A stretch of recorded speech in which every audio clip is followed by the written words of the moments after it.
नमस्कार विद्यार्थी मित्रांनो, मी मारुती शहाणे आजच्या व्हिडिओमध्ये आपलं सगळ्यांचं पहिल्यांदा स्वागत करतो. इयत्ता 9वी विषय विज्ञान भाग 2 मधील 15व्या टॉपिक विषयी आपण माहिती पाहत आहोत. टॉपिकचं नाव आहे life processes in living organism. यामधील काही भाग आपण पूर्वीच्या व्हिडिओमध्ये पाहिलेला आहे आणि आजच्या व्हिडिओमध्ये आपण कोऑर्डिनेशन याविषयी माहिती घेणार आहोत. आजचा जो पॉइंट आपण डिस्कस करतोय तो म्हणजे कोऑर्डिनेशन, ज्याला मराठीमध्ये आपण समन्वय असं म्हणतो. वनस्पती असतील किंवा प्राणी असतील तर त्यांच्या शरीरामध्ये अनेक प्रकारचे जे सिस्टीम्स आहेत किंवा संस्था आहेत, यांच्यामध्ये सुसूत्रता किंवा समन्वय असल्याशिवाय त्या सजीवाला इतर सभोवतालच्या वातावरणाशी ऍडजस्ट करून घेता येत नाही. तर हा समन्वय वनस्पती आणि प्राण्यांमध्ये कशा पद्धतीने असतो हे आज आपण पाहणार आहोत. आजच्या व्हिडिओला सुरुवात करण्यापूर्वी मागील व्हिडिओमध्ये आपण काय पाहिलंय ती माहिती बघूयात थोडक्यात सारांशानं. मागच्या व्हिडिओमध्ये एक्सक्रिशन इन ह्युमन बिंग हा आपण पॉइंट डिस्कस केलेला आहे. त्यामध्ये ह्युमन एक्सक्रिटरी सिस्टीम, त्यामध्ये असणारे वेगवेगळे भाग आणि त्यांचं कार्य कशा पद्धतीने चालतं याविषयी माहिती घेतली. अतिशय महत्वाचा पार्ट म्हणजे नेफ्रॉन, जे किडनीमधील असणारं फिल्ट्रेशनचं युनिट आहे, त्याही विषयी आपण माहिती घेतली होती. जर समजा एक्सक्रिटरी सिस्टीम काही कारणाने फेल झाली, काम करत नसेल, तर कृत्रिम रीतीनं हे एक्सक्रिशनचं काम केलं जातं. त्याला आपण डायलिसिस असं म्हणतो. हे डायलिसिसची गरज केव्हा पडते, ती मशीन कशा पद्धतीने वापरली जाते याविषयीची माहिती आपण पाहिलेली आहे. तेव्हा आजच्या व्हिडिओला आपण सुरुवात करूयात. कोऑर्डिनेशन याचा अर्थ समन्वय. मी आता सांगितलं तुम्हाला की शरीरामध्ये अनेक प्रकारच्या प्रक्रिया चालू असतात किंवा वेगवेगळ्या संस्था काम करतात आणि यांच्यामध्ये समन्वय असणं गरजेचं आहे. श्वसन संस्था असेल, डायजेस्टिव्ह सिस्टीम असेल, रेस्पिरेटरी सिस्टीम असेल किंवा ज्याला आपण एक्सक्रिटरी सिस्टीमचा आधी अभ्यास केला त्याविषयी बोलत असू, किंवा आपल्या दैनंदिन जीवनामध्ये ज्या वेगवेगळ्या प्रकारच्या आपण ऍक्टिव्हिटी करतो यामध्ये सुद्धा सुसूत्रता असणं आवश्यक आहे. अगदी जेवण करण्याची जरी गोष्ट असेल तर त्यातली प्रत्येक हालचालीसाठी आपले जे वेगवेगळ्या सिस्टीम्स आहेत किंवा ऑर्गन्स आहेत याच्यामध्ये कोऑर्डिनेशन असणं गरजेचं आहे. या पॉइंटला सुरुवात करताना थिंक अबाउट इट हा पॉइंट आपण बघूयात. Sometimes while eating we bite our own finger or tongue by mistake. काही वेळेला जेवण करत असताना आपलं स्वतःच बोट किंवा जीभ चावले जाते. असं का घडतं? तोच पॉइंट आता आपण डिस्कस करतोय की प्रत्येक ऍक्टिव्हिटीमध्ये, प्रत्येक कृतीमध्ये ही सुसूत्रता पाहिजे आणि जर ही सुसूत्रतेमध्ये गडबड झाली तर अशी घटना घडू शकते. बोट चावणं किंवा जेवण करताना जीभ चावणं याचं कारण असं, एक तर आपण गडबडीत असतो किंवा आपण डोक्यात वेगळेच विचार करत असतो आणि त्याचा परिणाम म्हणून जीभ किंवा बोट जे आहे हे कळत न कळत अन्नाच्या ऐवजी आपल्या दाताखाली येतं आणि चावलं जातं. लक्षात येतंय? म्हणजे सुसूत्रतेमध्ये जर काही कारणाने डिस्टर्बन्स झाला तर अशी घटना घडू शकते. Sometimes we choke while eating in a hurry. म्हणजे जर आपण गडबडत जेवण करत असेल, खूप घाईत जेवण करत असू तर त्यावेळेला आपल्याला ठसका लागतो. चोक याचा अर्थ ठसका लागणे. असं का घडतं? मित्रांनो, आपल्याला माहित आहे की आपल्या तोंडाचा जर विचार केला तर तोंडामधून आणि नाकावाटे आपण अन्न जे आहे ते तोंडावाटे घेतो आणि नाकावाटे श्वास घेतो. परंतु हे जे दोन इनलेट आहेत हे पुढे ज्या ट्यूबमध्ये जातात तर त्या दोन्हीच्या मध्ये एक डायफ्रॅम आहे किंवा एक पडदा आहे. लक्षात येत आहे? तर ज्या वेळेला आपण अन्न गिळतोय त्यावेळेला ते अन्न नलिकेत जायला पाहिजे, परंतु श्वास जे आहे तो फुफ्फुसांकडे जायला पाहिजे.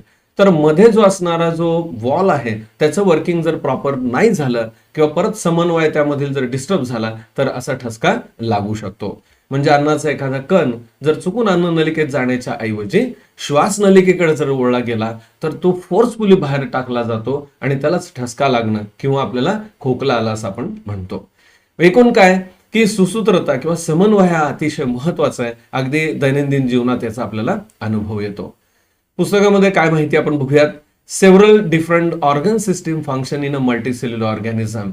Their life goes on smoothly if there is no coordination between the different organ system or organs and the stimuli in the surrounding. पहा, आपण कोऑर्डिनेशनचा ज्या वेळेला विचार करतो त्यावेळेला कोऑर्डिनेशन म्हणजे आपल्या ऑर्गन किंवा ऑर्गन सिस्टीम मध्ये समन्वय असणं गरजेचं आहे. ज्या वेळेला आपण विकसित प्राण्यांचा विचार करतो, मल्टीसेल्युलर ऑर्गॅनिझमचा विचार करतो तर त्यामध्ये वेगवेगळ्या प्रकारचे सिस्टीम आहेत. मी आता सुरुवातीला तुम्हाला नावं सांगितली. परंतु युनिसेल्युलर ऑर्गॅनिझम जर असेल तर हे सर्व प्रक्रिया ती एकच सेल काम करत असते. परंतु मल्टीसेल्युलर मध्ये मात्र वेगवेगळ्या प्रकारचे सिस्टीम्स असतात आणि या सिस्टीमद्वारे काही एक्सटर्नल किंवा बाह्य वातावरणाचे स्टिम्युलाय म्हणजे संवेदना आपण घेत असतो.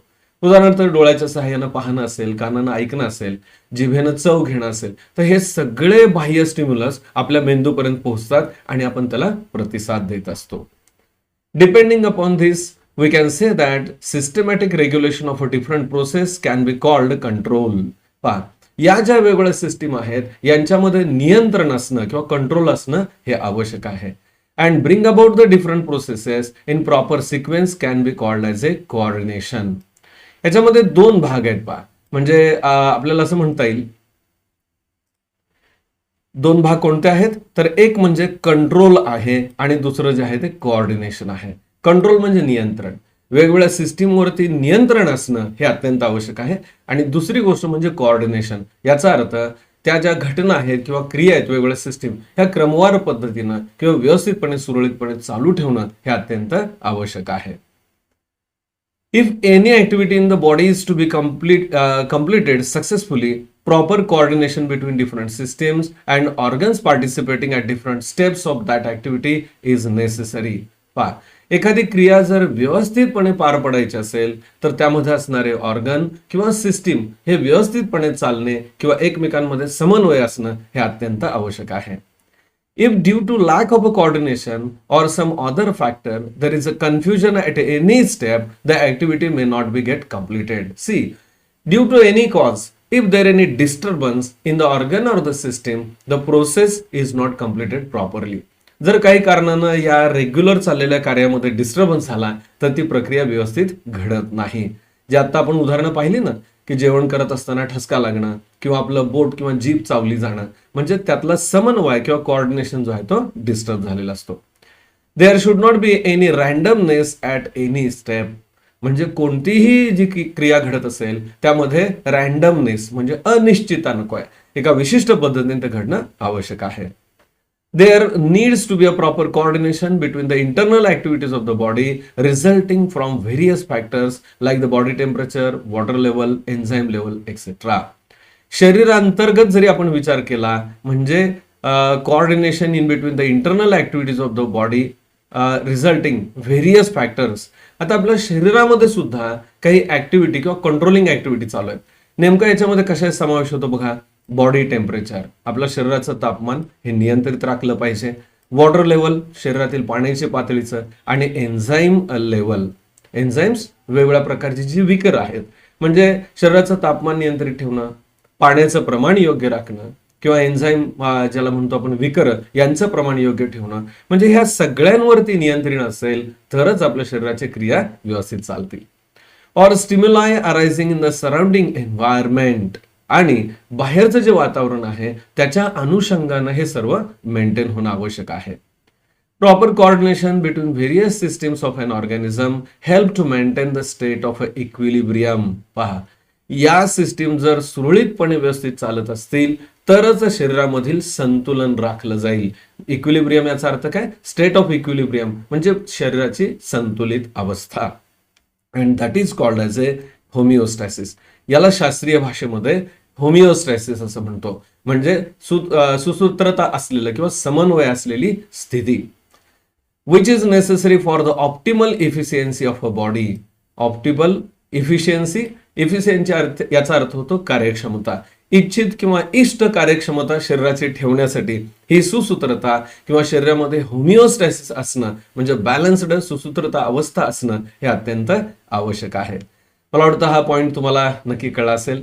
आपण नेक्स्ट पॉईंटकडे जाऊयात. त्याचं नाव आहे कोऑर्डिनेशन इन प्लांट. अतिशय महत्वाचा पॉईंट आपण विचारात घेतोय, कोऑर्डिनेशन इन प्लांट्स. म्हणजे वनस्पतींमध्ये असणारी सुसूत्रता किंवा समन्वय कशा पद्धतीने चालतो. मित्रांनो, आपल्याला माहित आहे की प्राण्यांमध्ये हालचाली आहेत, ते एका जागेवरून दुसऱ्या जागेवर जातात, ते पाहतात किंवा बाह्य वातावरणाला प्रतिसाद देतात. मग वनस्पती सुद्धा बाह्य वातावरणाला प्रतिसाद देतात का? जर देत असतील तर त्या कशा पद्धतीने देतात? आपल्याला पाहायला मिळतं की आपल्याकडे रेस्पिरेटरी सिस्टीम आहे किंवा डोळे आहेत, वेगवेगळ्या प्रकारचे सिस्टीम आहेत, पण वनस्पतींमध्ये अशा सिस्टीम नाही आहेत. मग त्या प्रतिसाद कशा देत असतील बघूया त्या पॉइंटमध्ये. Plants do not have systems like the nervous system, then muscular system in like the animals.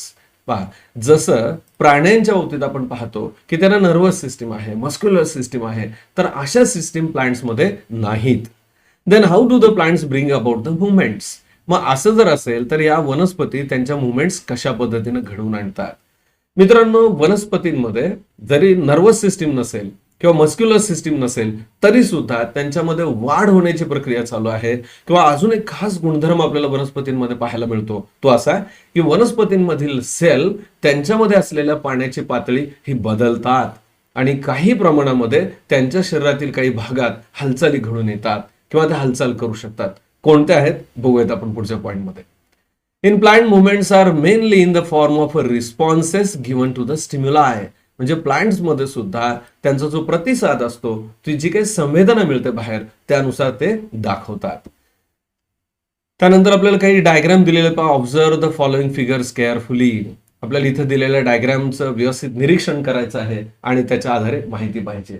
आता या ज्या 3 वेगवेगळ्या डायग्राम आपल्याला दिसत आहेत त्याच्या खालच्या बाजूला काही माहिती लिहिलेली आहे पहा. आता याच्यात जी पहिली डायग्राम आहे, pollen tube growing towards the ovule.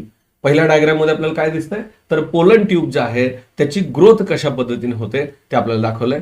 त्यानंतर सेकंड आहे फोटोट्रॉफिक रिस्पॉन्स आणि थर्ड जे आहे, थर्ड डायग्राम याच्यामध्ये दिसणारी ती म्हणजे थिग्मोट्रॉफिक मुवमेंट किंवा रिस्पॉन्स. आता याचा अर्थ नेमका काय बघा, आपण एक एक करून बघूयात. यातलं जी पहिली डायग्राम आहे, पहिली डायग्राम काय, pollen tube growing towards the ovule. Pollen tube जी आहे ती ओव्ह्यूलच्या दिशेनं जाते. पहा, ज्या वेळेला आपण फर्टिलायझेशनचा विचार करतो किंवा पॉलिनेशनचा विचार करतो प्लांटमध्ये, तर त्यावेळेला काय घडतं की पोलन ग्रेन्स जे आहेत, जे अँथरमध्ये एका फ्लॉवरमध्ये तयार झालेले आहेत, हे या ओव्हरीच्या वरच्या बाजूचा पोर्शन, ज्याला आपण स्टिग्मा असं म्हणतो, त्याच्यावर पडतात. हे पोलन ग्रेन जर्मिनेट होतात. जर्मिनेट झाल्यानंतर जी पोलन ट्यूब तयार होते, इथं ऑरेंज कलरची दाखवली, तरी अशी पुढं पुढं ग्रो होत जाते. ओके, आणि शेवटी ती ओव्ह्यूल पर्यंत पोहोचते. म्हणजे या पोलन ट्यूबच्या जाण्याची जी दिशा आहे हे या ओव्ह्यूलच्या डायरेक्शन मध्ये किंवा एगच्या कडे आहे. लक्षात येते? तर ही जी मुवमेंट आहे हे स्पेसिफिक आहे. हे एक एक्झाम्पल झालं. त्या पद्धतीने आपलं दुसरं फोटोट्रॉफिक रिस्पॉन्स. पहा या डायग्राम मध्ये काय दाखवलं. फोटोट्रॉफिक रिस्पॉन्स याचा अर्थ काय, जर आपण प्लांटचा विचार केला, एखाद्या खिडकीमध्ये जर आपण झाड लावून ठेवलेलं असेल की जिथे एका बाजूने प्रकाश येतोय, तर त्या झाडाची फांदी ही प्रकाशाच्या दिशेनं जाते. या डायग्राम मध्ये तर आपल्याला दिसतंय पहा, हे पर्पजली ही जी कुंडी आहे ही आडवी ठेवली आहे. असं असताना खरं तर झाड सरळ इकडे वाढायला पाहिजे होतं. असं न होता ते वरच्या म्हणजे सूर्यप्रकाशाच्या दिशेनं वाढतंय.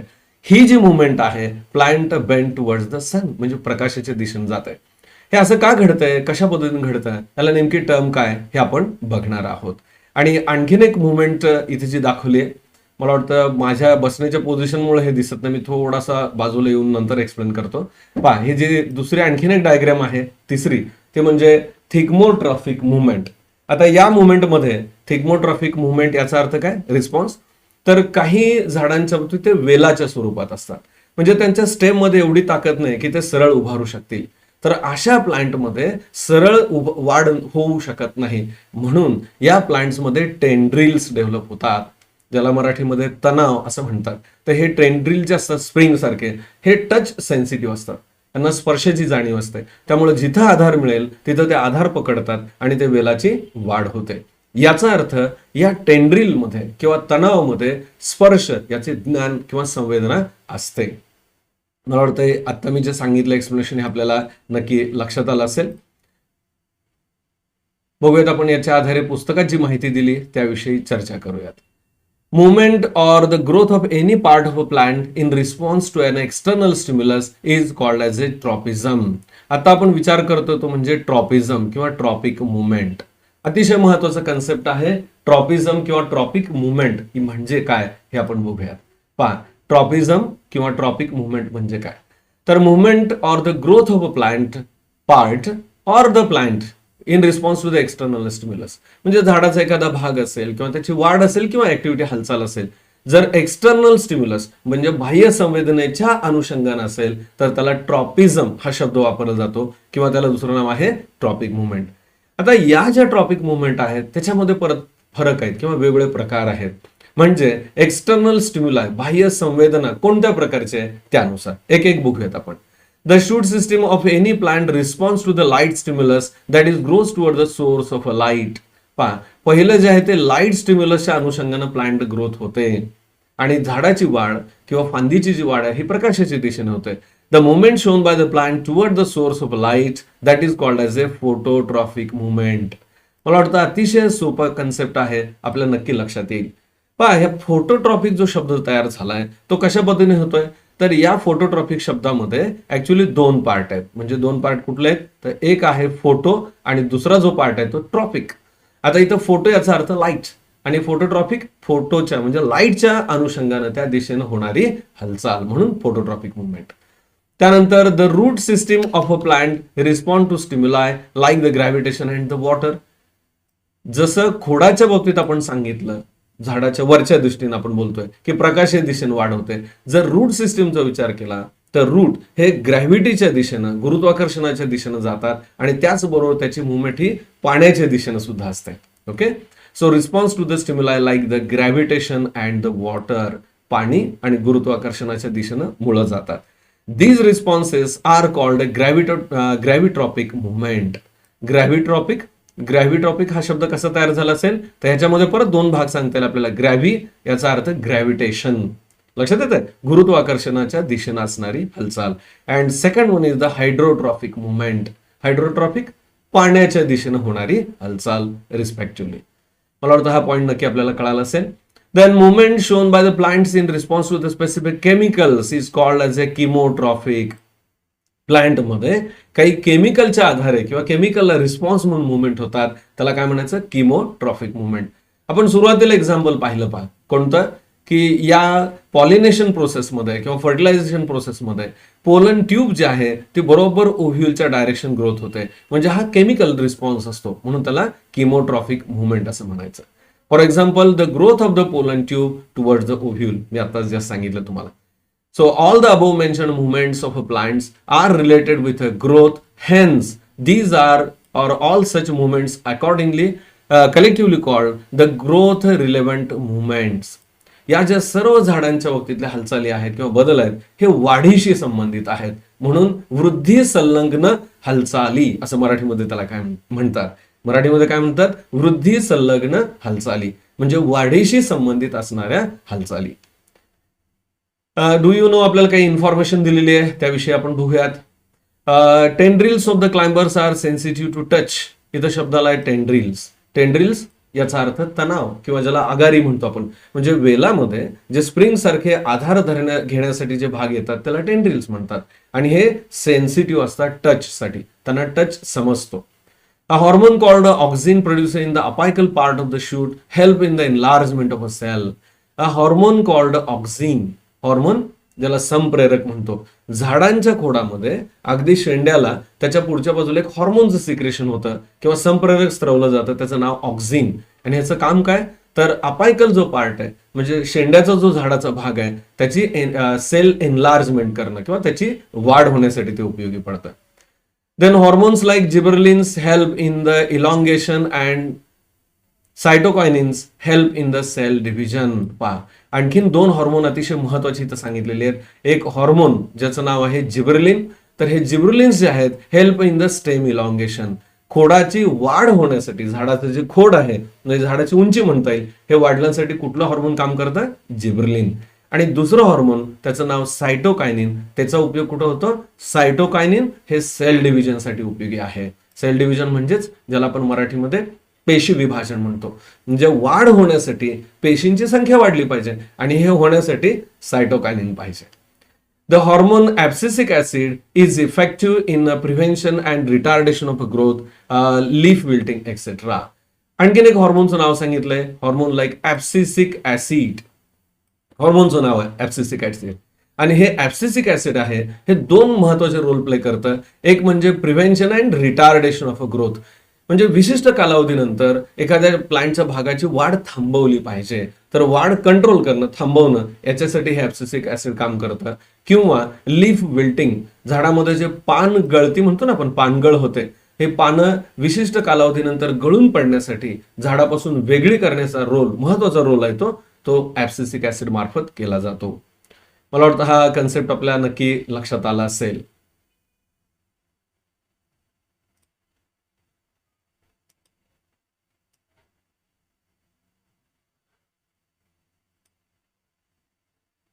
नेक्स्ट पॉइंट आपण बघूयात. Observe carefully, observe the picture carefully and think about them. पुढील जे डायग्राम दिलेले आहे ते व्यवस्थित बघा आणि त्याच्या आधारे विचार करा असं आपल्याला सांगितलंय. काय काय दिसतंय डायग्राम मध्ये बघा. टच मी नॉट प्लांट, जे पहिलं प्लांट इथे दाखवलेलं आहे टच मी नॉट प्लांट म्हणजे ज्याला आपण लाजाळूचं झाड असं म्हणतो, त्याला मायमोसचा पुडिका असं बॉटनिकल नेम आहे किंवा शास्त्रीय नाव आहे. त्यानंतर व्हेनस फ्लाय ट्रॅप दुसरं एक प्लांट आहे. मित्रांनो, नीट जर पाहिलं तर तुमच्या लक्षात येईल की या झाडाला एक विशिष्ट प्रकारचं असं एक स्ट्रक्चर येतं की जे सापळ्यासारखं काम करतं कीटकांना पकडण्यासाठी, आणि ही झाडं अक्षरशः या कीटकांना मारून खातात. हे कीटक पकडण्यासाठीची खास व्यवस्था त्यांच्यामध्ये असते. याचाच अर्थ बाह्य संवेदना या झाडांना समजतात. त्यानंतर एक डायग्राम आहे लोटस प्लांट, कमळाचं झाड. त्यानंतर बाल्सम, तर हे बाल्सम प्लांट त्याला मराठीमध्ये तेरड्याचं झाड असं म्हणतात, तेरडा. तर हे प्लांट आहे. या प्रत्येकाचं एक वेगळं वैशिष्ट्य आहे. आपण एक एक करून बघूयात. आपल्याला माहित असेल हे पहिलंच एक्झाम्पल लाजाळूचं झाड. बाबळीच्या झाडाच्या पानासारखी याची पानं असतात, छोटी छोटी दिसतात तुम्हाला. याला जर हात लावला किंवा टच केलं तर ती पानं मिटली जातात. जणू काय ते झाड आपल्या स्पर्शामुळे, टच करण्यामुळे लाजतंय, म्हणून त्याला लाजाळू असं नाव दिलंय. मग खरंच या झाडाला ह्या टचचा सेन्स असतो का? येस. आणि असेल तर तो कसा असतो, कसं त्याला समजतं किंवा ते रिस्पॉन्स कसं देतं, याविषयी आपण बघूया. On careful observation, it is seen that in plants like the touch me not mimosa plant, movement also occur at the places other than where it has been touched. या मायमोसा प्लांट बाबत किंवा लाजाळूच्या झाडाच्या बाबतीत असं पाहायला मिळतं की समजा एखाद्या पानाला आपण हात लावला तर खरं तर त्याच भागातली पानं ती मिटली जायला पाहिजे किंवा हालचाल दिसायला पाहिजे. पण असं न होता एका भागाला हात लावला तर त्यापासून बऱ्याचशा अंतरापर्यंत ते पानं मिटण्याची ऍक्शन किंवा कृती होते. Hence, we can infer that information about the touch must have been relayed within the plant from one place to another. याचा अर्थ काय झाला की इथं हात लावल्यानंतर ज्या झाडाच्या ठिकाणाला स्पर्श केलाय तिथपासून ती संवेदना दुसऱ्या भागाकडे जाते आणि तिथली पण पानं मिटली जात आहेत.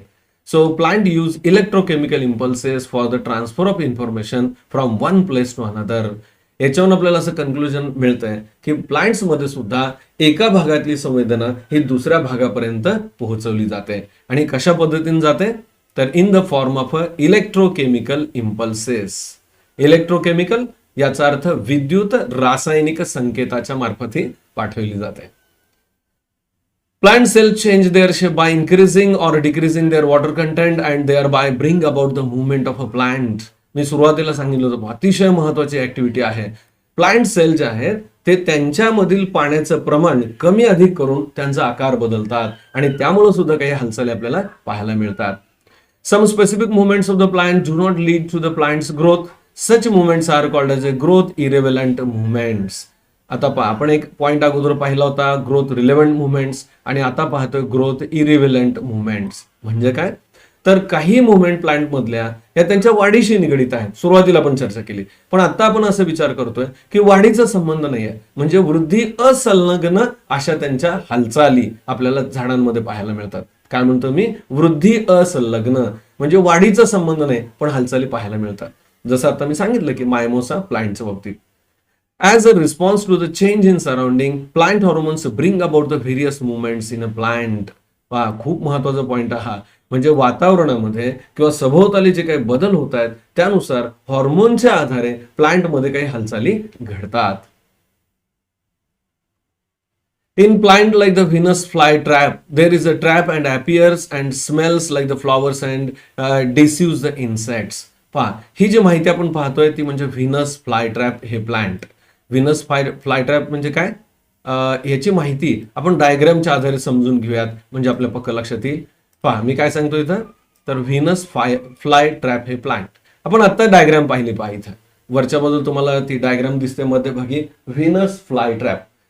हे प्लांटचं नाव आहे. ह्याचं वैशिष्ट्य काय तर या झाडांच्या बाबतीत त्या झाडांना असे फुलासारखे वास असणारे हे विशिष्ट सापळ्यासारखे स्ट्रक्चर येतात. आणि हे जे सापळे आहेत, पिंजरा ज्याला म्हणतो ना आपण, की याच्याकडं वासामुळं किंवा त्याच्या स्ट्रक्चरमुळं इन्सेक्ट किंवा कीटक आकर्षित होतात आणि ते ज्या वेळेला या झाडाच्या या भागाकडे येतील त्यावेळेला तो सापळा मिटला जातो आणि कीटक आत पकडून तो डायजेस्ट केला जातो. Smells like flowers and deceive insects. Deceive म्हणजे फसवणे, भास केला जातो ते फूल आहे आणि तिथे इन्सेक्ट येतात. When an insect visit the flower like trap, the trap close up and the trapped insect is digested by the plant. मी आता सांगितलं. So when the insect sit on that particular region, that is get closed and that insect is trapped inside and that is get digested. Specifically, the insects are containing the nitrogenous content, so the plants which are requiring extra nitrogen, so such kind of special things are present in these plants. मला वाटतं हा concept तुम्हाला कळाला असेल की plant मध्ये सुद्धा insect खाणारे प्लांट आहेत. त्याचं एक्झाम्पल म्हणजे Venus fly trap. Next example, the lotus flower opens during the day time. Lotus flower, कमळाचं जे फुल आहे हे दिवसा उमलतं, म्हणजे सूर्यप्रकाशाचा त्याला सेन्स आहे. ज्या वेळेला सूर्योदय होतो त्यावेळेला ही फुलं उमलतात, म्हणजे बाह्य संवेदना प्रकाशाची या प्लांटला समजते असं त्याचा अर्थ आहे. While that of the tuberose, that is polianthes, ज्याला मराठीमध्ये आपण निशिगंध असं म्हणतो, तर that flowers open at night. So in case of plants, that is a lotus plant, the flowers are get opened due to the sense of a light, in presence of light. While in case of a tuberose plant, these flowers are get opened at the time of a night, that means in absence of a light. प्रकाश असेल तर कमळाची फुलं उमलतात आणि प्रकाशाच्या अस्तित्व नसताना अंधारामध्ये हे निशिगंधाची फुलं उमलतात, म्हणजे प्रकाशाचा सेन्स आहे. Then the fibril present in the leaves of the insectivorous plant Drosera. आपण आणखीन एक इन्सेक्टिव्होरस प्लांट म्हणजे कीटक भक्षक प्लांटची माहिती घेतोय. ऍक्च्युअली त्याची डायग्राम इथे दिलेली नाहीये, परंतु तुम्ही ऑनलाईन ही माहिती बघू शकताय. ड्रॉसेरा प्लांट, इन्सेक्टिव्होरस ड्रॉसेरा प्लांट, तुम्ही जर जस्ट टाईप केलं तर तुम्हाला सर्व प्रोसेस जे आहे प्लांटची, इन्सेक्ट कसा मारला जातो किंवा ट्रॅप केला जातो हे बघायला मिळेल. आणि या प्लांटमध्ये असणारे फायब्रिल्स म्हणजे छोटे छोटे जे तंतू आहेत हे आतल्या दिशेने वळवले जातात आणि जो कीटक आला असेल त्याला ते पकडतात आणि नंतर डायजेशन केलं जातं. See, the fibrils present on the leaves of the insectivorous plant Drosera bend inwards as soon as the insect lands on the leaves and surround the insect from all the sides. या झाडाच्या पानावरती किंवा विशिष्ट भागावरती ज्यावेळेला insect बसतो त्यावेळेला त्याचे जे बाजूला असणारे फायब्रिल्स आहेत किंवा तंतू ते आतल्या दिशेने वळतात आणि त्याला पकडतात. साहजिकच नंतर त्याचं डायजेशन केलं जातं. In balsam, the ripened fruit dehisces or the burst open at the right time to disperse the seed. Balsam plant, मला वाटतं आपण डायग्राम मध्ये पाहिलं होतं, शेवटचं जे प्लांट आहे हे बाल्सम प्लांट, ज्याला आपण तेरडा असं मराठीमध्ये म्हणतो. तर या प्लांटचं वैशिष्ट्य असं की ज्यावेळेला ह्या झाडाची फळं पूर्ण तयार होतील, पक्व होतील, पिकली जातील, तर त्यावेळेला त्याचा डेहिसन्स होतो. डेहिसन्स याचा अर्थ काय? डेहिसन्स म्हणजे तडकणे किंवा फुटणे. आपण काही प्लांट्स बाबतीत पाहिलं असेल पहा, विशेषतः गोकर्णाचं जे वेल आहे त्याच्या शेंगा जर वाळल्या तर ते शेंगा अशा तडकतात, फुटतात आणि आतल्या बिया ज्या आहेत ते सगळ्या विखुरल्या जातात आणि त्याचा उपयोग बाजूला भरपूर त्या झाडाचा वंश वाढतो. अर्थात विशिष्ट वेळेला हे तडकणं आणि फुटणं, त्यातून बी बाहेर पडणं, हे परत मुवमेंट जी आहे ती प्लांटमध्ये आपल्याला पाहायला मिळते. यानंतरचा जो पॉइंट आहे कोऑर्डिनेशन इन ह्युमन बिईंग, आपण पुढील व्हिडिओमध्ये पाहणार आहोत. आजच्या व्हिडिओमध्ये आपण काय माहिती घेतली सारांशाने बघूयात. आपण आज कोऑर्डिनेशन इन प्लांट्स हा भाग पाहिला, त्यामध्ये काही एक्झाम्पल पाहिले फोटोग्राफच्या आधारे. ट्रॉपिक मुवमेंट म्हणजे काय, ट्रॉपिझम म्हणजे काय हा कन्सेप्ट आपण समजून घेतला. त्यामध्ये वेगवेगळ्या प्रकारचे रिस्पॉन्सेस कोणते आहेत ते आपण पाहिले. त्यामध्ये फोटोट्रॉपिक मुवमेंटचा विचार आपण केला. त्यानंतर ग्रॅव्हिटेशन किंवा ग्रॅव्हिट्रॉपिक मुवमेंट, हायड्रोट्रॉपिक मुवमेंट आपण पाहिली. किमोट्रॉपिक बद्दल चर्चा केली. ग्रोथ रिलेव्हंट मुवमेंट्स कोणते आहेत आणि ग्रोथ इरेव्हेलंट मुवमेंट कोणते आहेत याच्याही विषयी आपण माहिती पाहिली. त्यानंतर काही इन्सेक्टिव्होरस प्लांट्स किंवा प्लांटच्या आणि ग्रोथ रिलेशन नसलेल्या अशा काही मुवमेंट्स बद्दलची आपण माहिती घेतली. मला वाटतं आजचा व्हिडिओ आपल्याला नक्की आवडला असेल. जर व्हिडिओ आवडला असेल तर लाईक करा, आपल्या मित्रांना भरपूर शेअर करा. जर चॅनलवर नवीन असाल तर जरूर सबस्क्राईब करा आणि बेल आयकॉन प्रेस करा, जेणेकरून माझे नवीन नवीन व्हिडिओ मी ज्यावेळेला अपलोड करेल त्यावेळेला तुम्हाला त्याचं नोटिफिकेशन मिळेल. ठीक आहे, भेटूयात पुढील व्हिडिओमध्ये.